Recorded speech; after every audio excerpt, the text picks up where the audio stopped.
Hello， 歡迎大家收睇新一集嘅 Dr. Brain Health 啊 ，Dr. Chin 啊，最近咧網上咧都廣泛流傳咧 Celine Dion 咧佢嗰個漸凍人症嘅訪問啦。我想問咧，呢個漸凍人症咧係咪就係前幾年嗰個 Ice Bucket Challenge 講個症狀咧？其實係啊，好多人都問我呢個問題。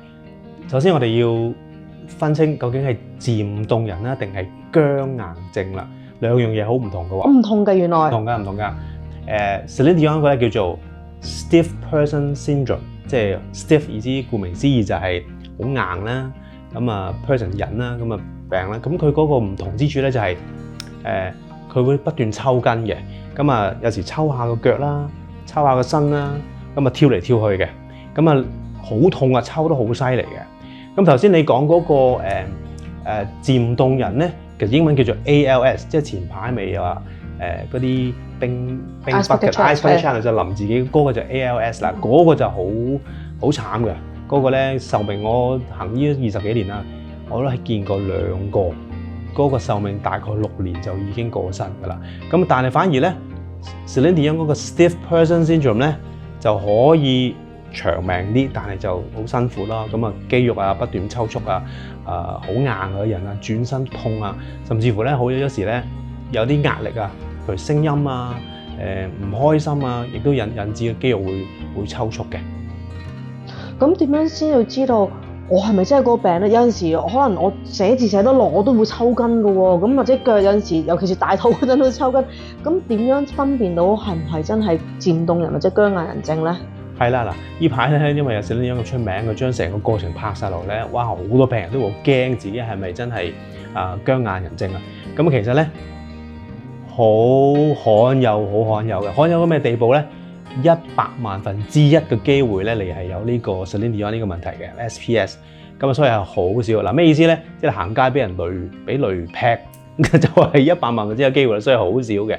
咁啊，但係你嗰種嘅抽筋咧就唔同我哋平時，譬如運動員多啊，打波抽筋嗰種抽筋喎，係痛到個地步咧，係真係抽到個地步。聽講話臨床曾經有實驗就話，抽到個地步可能啲骨都會可能會抽到裂嘅喎，好犀利㗎。咁啊，所以實呢種係好辛苦㗎，係啊。Dr. Chin 咁啱啱你都提到少少病徵，不過我都仲有少少混淆啊。究竟 ALS 同埋 SPS 有咩分別咧？ALS 同 SPS 咧，佢哋嘅病徵有重疊嘅，所以好多人咧都混淆咗嘅。咁啊，先講 SPS 先啦。SPS 咧就係Celine Dion啦，佢主要嗰個嘅病徵咧就係痙攣同埋抽搐，即係抽筋。咁啊，主要咧就係喺mid section 啦，中間呢個橫膈膜啊、胸椎呢個地方啦、腳啦，係好嚴重嘅抽搐嘅。咁啊，調翻轉講翻ALS 啦，就係漸凍人。咁啊，漸凍人咧就係一個比較嚴重同埋一個即係我哋叫 fatal 啦，即係會即係好即係死嘅病啦。咁 ALS 咧係一個嘅我哋叫 motor neuron disease 啦，即係運動神經系統嘅問題啦。咁佢咧好多時咧都係用手開始嘅，咁啊開始手咧越嚟越冇力，跟住咧延伸落去咧前臂啊，跟住到膊頭啊。跟住到中間啦，咁啊慢慢延伸到腦幹嗰度啦，咁就越嚟越差啦。因為腦幹咧就控制好多我哋嘅呼吸啦、心跳啊、眼睛運動啊，嗰啲全部都呢一度嘅。咁所以佢會越嚟越差，越嚟越差。可能開頭可以行路嘅，越嚟越差到行唔到路啦，拎唔到嘢坐輪椅啦，跟住講嘢越嚟越聲音越嚟越弱啊。譬如我初我見個病人咧講嘢好大聲啊，1年後2年後咧講嘢就講唔到啦，要好中埋佢先聽到佢講啲咩啦。咁啊，跟住咧就視力有問題啦，呼吸有問題啦。咁呢個好大分別咯，就係咁。咁喺治療或者診斷方面啦，兩者係咪都唔同嘅咧？係唔同嘅。SPS 咧而家暫時有2樣方法嘅，就係一個嘅血嘅 test 啦，就係睇有冇一個抗體嘅，嗰個叫做GAD antibody test 嘅，咁就要抽血睇下有冇呢個抗體。咁另外咧就係一個嘅神經肌肉嘅測試啦，咁咧就要一個叫 EMG 嘅。個 needle EMG 意思咧就係咧就有一個嘅儀器咧就去插入肌肉度咧睇下嗰個肌肉嗰個嘅抽搐嗰個嘅程度咧，而斷定佢係咪呢個病嘅。咁啊 ALS 咧就係都係憑個病徵啦，都係用嗰個肌肉嗰個嘅測試啦，同埋而家美國都有啲基因測試可以測到嘅，係啦，咁樣樣。咁不過檢查咗之後，個病係咪冇得醫嘅咧？